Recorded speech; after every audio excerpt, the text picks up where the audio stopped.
You say that I'm psychotic, but then you like.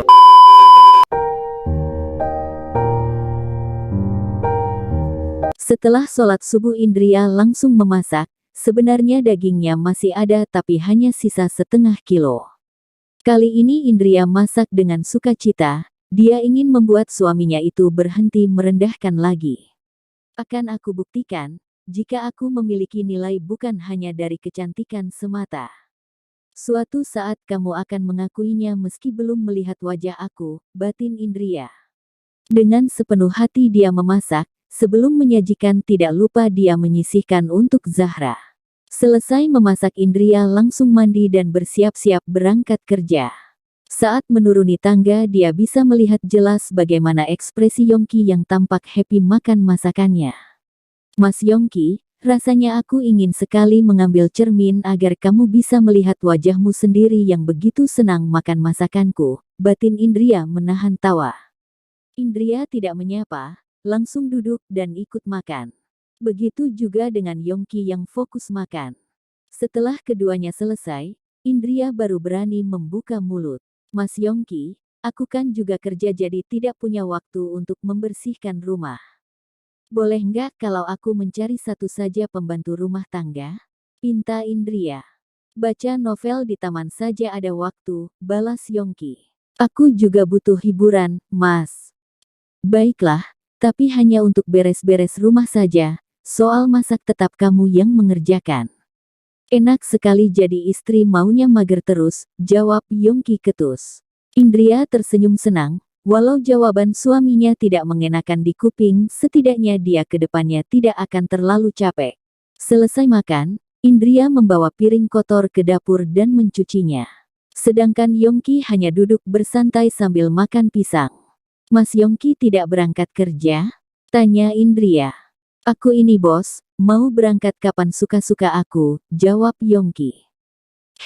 Ya sudah kali gitu aku berangkat dulu, pamit Indria mencoba bersikap sopan. Itu apa? Tanya Yongki fokus pada kotak makan yang dibawa Indria dari dapur.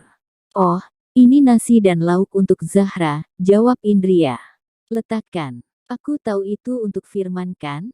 Kalian bekerja satu universitas, tuduh Yongki. Ya Allah, Mas. Jangan suka menuduh begitu. Ini sumpah untuk Zahra, sergah Indria kesal juga selalu diburuk sangka. Berikan padaku. Aku juga mau, bawa bekal makan, setelah Yongki merebut kotak tersebut dari tangan Indria. Indria hanya melongo, karena dia tahu selama ini suaminya tidak pernah membawa bekal makan dari rumah. Kenapa lihat-lihat, kamu mengeluh hanya membuatkan suami bekal makan? Bentak Yongki. Tidak, kalau tahu Mas Yongki juga mau bekal makan aku akan membuat dua tadi, jawab Indria pasrah. Makanya jadi istri itu yang peka. Kalau aku sampai kurus itu gara-gara kamu. Sergah Yongki. Indria hanya diam saja, ingin menertawakan suaminya yang aneh dan tidak masuk akal. Indria memilih langsung berangkat daripada telat. Dia pun mengecek motornya terlebih dahulu karena beberapa saat yang lalu masuk bengkel.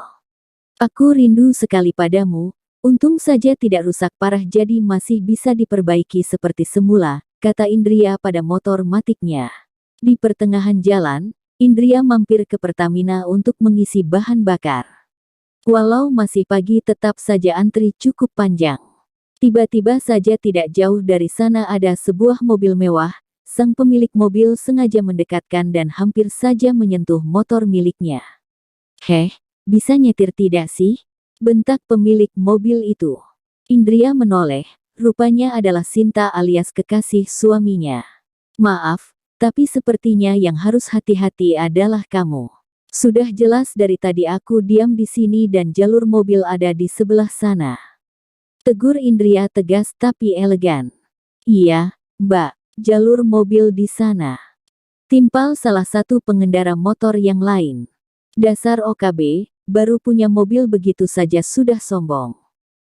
Indria hanya geleng-geleng kepala karena melihat Sinta yang disindir orang lain. Sinta tidak terima, dan malah melampiaskan amarahnya pada Indria. Yah, daripada jadi istri tidak dianggap. Aku saja dibelikan mobil mewah, masa istrinya naik motor buntut, sindir Sinta tertawa puas lalu mengalihkan mobilnya menjauh. Indria tidak terpancing, kenapa harus marah kalau memang itu kenyataannya. Lagian kalau hanya untuk membeli mobil yang jauh lebih mewah dari Sinta dia tidak perlu merengek meminta pada suami. Hanya saja dia lebih nyaman naik motor biar tidak macet saat pagi berangkat terburu-buru. Setelah mengajar Indria berniat mampir ke perpustakaan untuk meminjam novel lagi. Tetapi dari kejauhan dia mendengar ada suara yang memanggilnya. Ketika menoleh ternyata adalah Firman. "Ada apa, Pak?" tanya Indria. "Ada rapat sebentar, maaf tadi aku lupa memberitahu," jawab Firman. "Ah iya, Pak," jawab Indria mengurungkan niatnya. Setelah rapat selesai, Indria didatangi oleh beberapa dosen lain. Cie, yang beberapa hari lalu menikah tapi tidak menyebar undangan, sindir Linda, dosen cantik yang sejak lama menyukai Firman. "Maaf, ya, karena memang hanya keluarga dekat.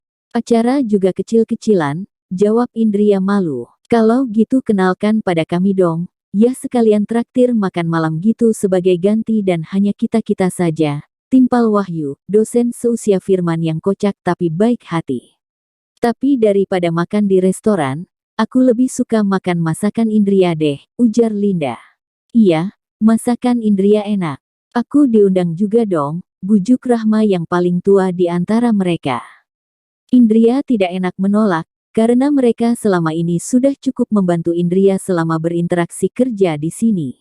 "Baiklah, bagaimana kalau nanti malam kalian datang ke rumah? Tapi jangan bilang-bilang yang lain. Rumah aku tidak akan muat menampung semua dosen di universitas ini," jawab Indria setengah bercanda. "Siap," jawab Linda, Rahma dan Wahyu serempak. Sedangkan Firman menatap Indria, sebab lelaki itu tahu bagaimana karakter suami Indria. "Indria, kalau memang tidak bisa aku akan membujuk mereka," bisik Firman setelah semua pergi. "Tidak apa-apa, aku juga tidak sopan kalau menolak. Mereka selama ini selalu membantu aku," balas Indria. "Baiklah kalau begitu, terus aku diundang apa tidak? Kira-kira suamimu akan cemburu padaku atau tidak?" sindir Firman, menahan tawa. "Masa ia datang ramai-ramai akan cemburu, ajak Zahra sekalian ya aku sangat kangen padanya." "Iya, kalau gitu aku pulang dulu. Aku harus menjemput Zahra pulang sekolah."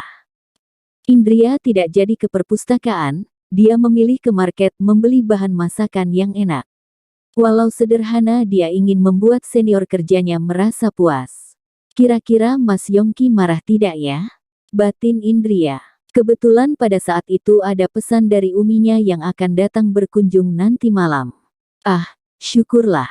Kalau begini nanti malam Mas Yongki tidak akan marah kalau ada Abah dan Umi juga," batin Indria lega. Indria menambah daftar belanjaannya lagi, tentu saja untuk menyambut kedua mertuanya yang sudah dirindukannya.